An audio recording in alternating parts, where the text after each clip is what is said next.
All right, let's see here. And we are live. So, I'm going to get started with one article here. Welcome to the Collapse Experiment, where we cover the news that the mainstream media really doesn't want to talk about. Gee, I wonder why that is.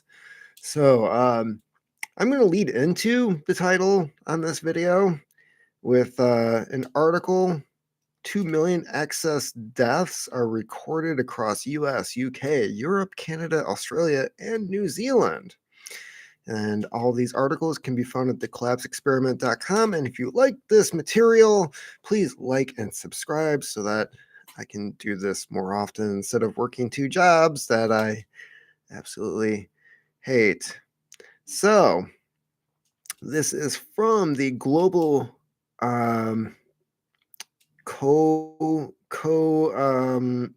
Summit. I'm sure you can figure out what that middle word is. The Global uh, Virus Summit, if you will. But you can find this link at thecollapseexperiment.com. The world was in a state of panic as an alleged virus pandemic swept across the globe, restricting freedom and seeing a new dawn of global dictatorships. Yep. This took the lives of countless individuals in one way or another, although the public was told the alleged virus was to blame. Isn't that weird? Like people were being deleted due to policies, but then they were just like, oh no, it's because of COVID. No, it's how you reacted to COVID, dummy. So yeah, government scrambled to find solutions, and soon an environmental gene therapy was developed, falsely labeled as a jab, and rolled out on a mass scale.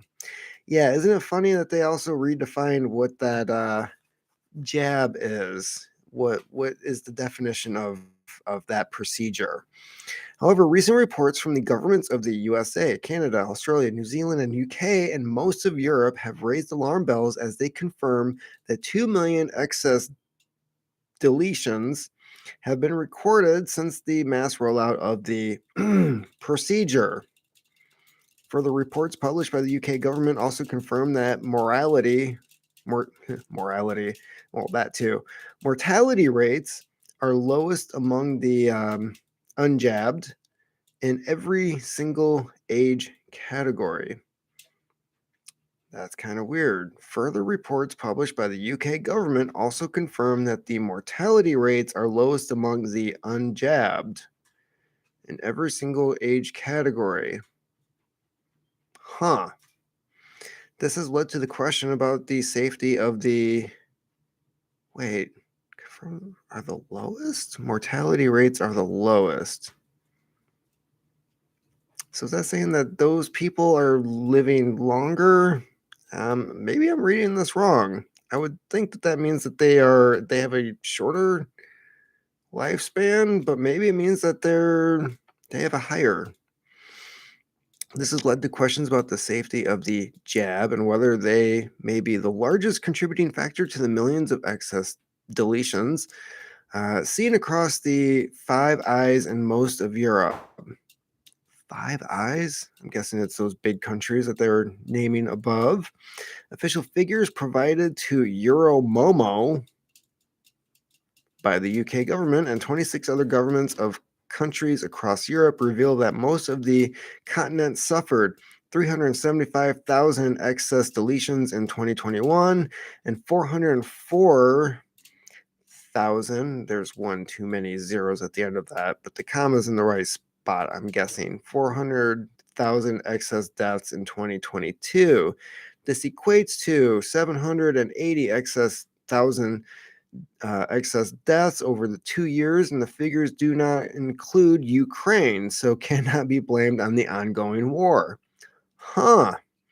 Yeah, and then there was Japan is investigating the millions of excess deaths. They said millions. This was in another article You can find it at thecollapseexperiment.com, where they are investigating millions of excess deaths in Japan with their citizens.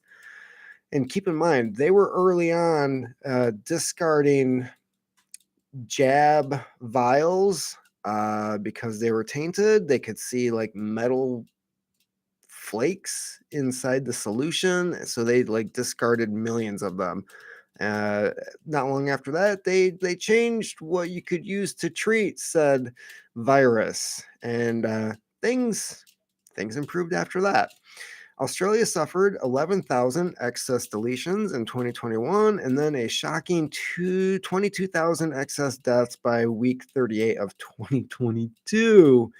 This is stark contrast to 2020, when only 1,300 excess deaths were recorded at the height of the pandemic and prior to the rollout of the jab.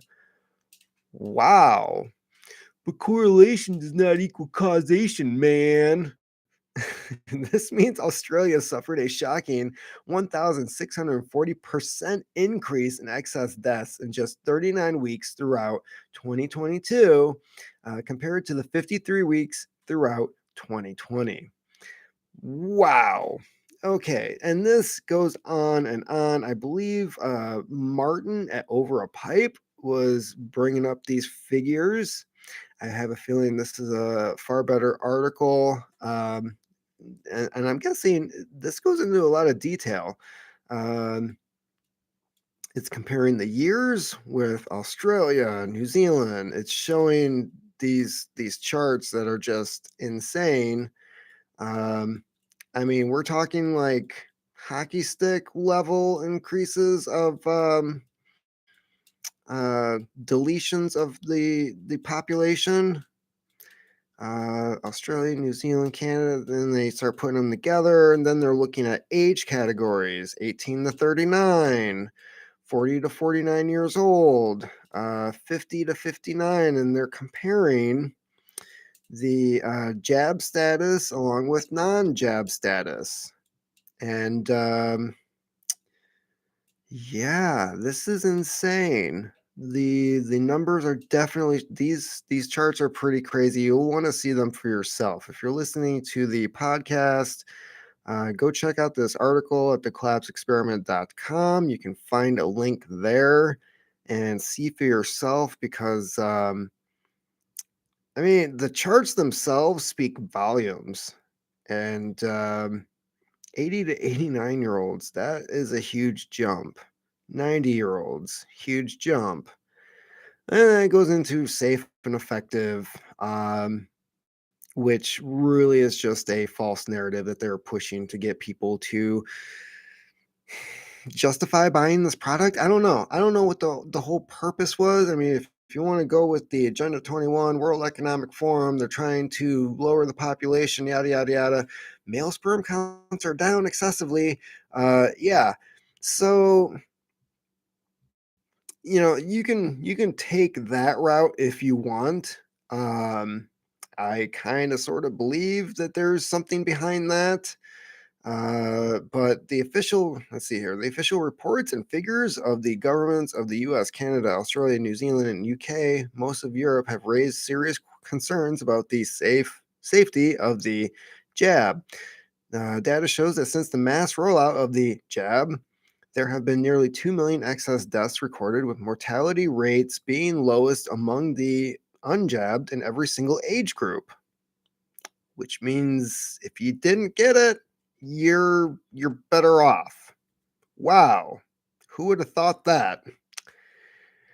The official narrative that the jab is safe and effective and would reduce the number of deaths is being called into question by the data.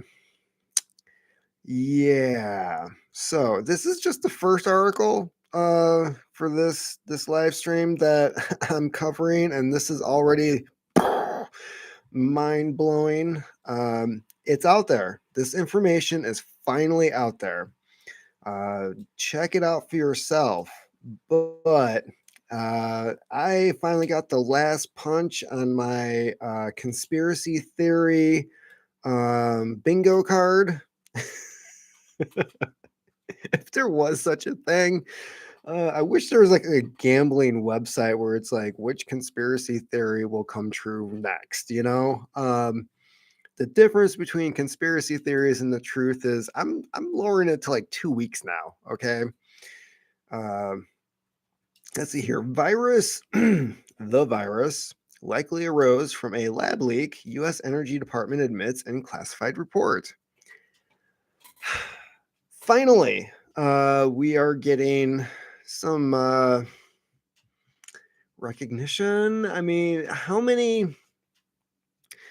looking back, how many Twitter accounts, YouTube channels, the list goes on of Facebook. How many people got banned from Facebook for saying that they have a very educated opinion that this thing came from the lab, right?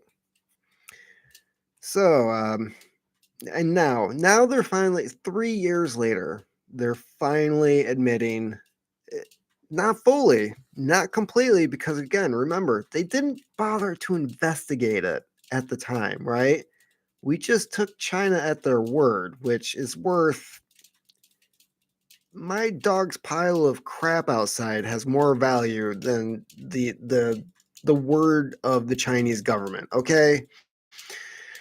The argument that the virus leaked from a virology lab in Wuhan, China, the only level 4 lab in Asia, is growing louder after years of big tech and governments censoring the virus debate. Right?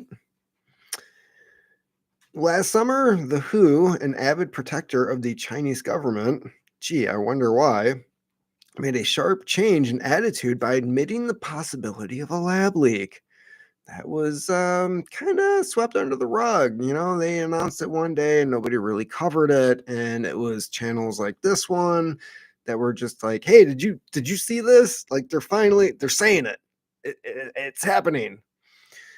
A Senate Committee on Health, Education, Labor, and Pensions noted last fall substantial evidence suggests that the virus was the result of a research related incident associated with a laboratory in Wuhan. Let's continue. The FBI and other intelligence agencies, I see this is where they lower the credibility because I just did the video about what's been going on with the FBI and their agents and how corrupt the organization is. I'll put it that way. So maybe this is to try to make this seem less legitimate. I don't know. But it says the FBI and other intelligence agencies have also investigated the Wuhan lab. The latest US agency to embrace the lab leak idea is the Energy Department. The Wall Street Journal reported Sunday, citing a classified intelligence report provided by the White House and top members of Congress. Yeah, sources told Wall Street Journal the Energy Department has concluded that the virus event most likely arose from a laboratory leak. Um, if you wanted to know whether or not it came from we have Fauci's emails. Fauci's emails are available on my website. Like you can download them and check them out for yourself. And there is one early email particularly of interest where somebody is notifying Fauci, hey, there's this virus over in Wuhan, China. We're kind of concerned about it. And his response was, oh my God, is it one of ours? Should this be a red flag for anybody? You can go check it out for yourself. Free to download. It's public information. The Energy Department had an undecided stance on the virus's origins. The conclusion is due to the new intelligence, but the department hedged itself by indicating a low confidence in its largest opinion, according to people who have read the classified report. Low confidence in its latest opinion. The agency joins the FBI in expressing the opinion the virus origins are due to the Chinese lab leak. Wall Street Journal noted 4 other agencies and a national intelligence panel have still believed the virus is likely the result of natural transmission, and 2 are undecided. Hmm. Okay. Like, should we really care about their opinion? Oh no, they haven't updated. Basically, it equates to they haven't updated their website. Like, it's still just on there, right? Now that the U.S. Department, this is a tweet by Michael Sallenberger. Now that the U.S. Department of Energy has joined the FBI in concluding that the virus likely leaked from a lab, it's worth remembering that the media en masse condemned the lab leak theory as a debunked conspiracy theory, and Facebook censored people who dared suggest it.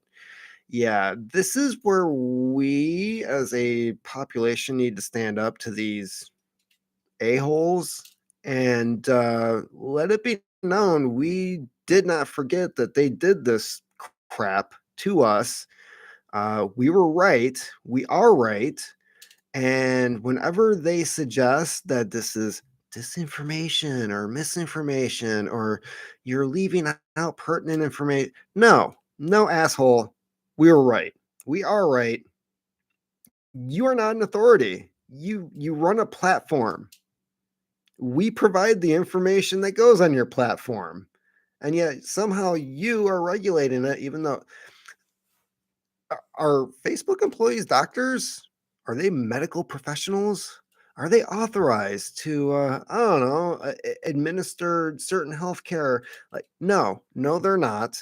They don't have any idea as to what they're talking about. They don't know what they're regulating, and they need to shut the hell up. So the Energy Department's report is important because the agency supervises the U.S. national laboratories, some of which are level 4 labs. Interesting. So the Energy Department that runs these type of labs are like, yeah, this is where it came from.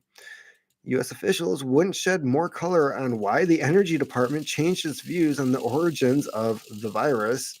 They said that the agency and FBI have come to the same conclusions for different reasons. So there's several reasons out there. So the lab leak is confirmed. According to this over a pipe, yes, it is.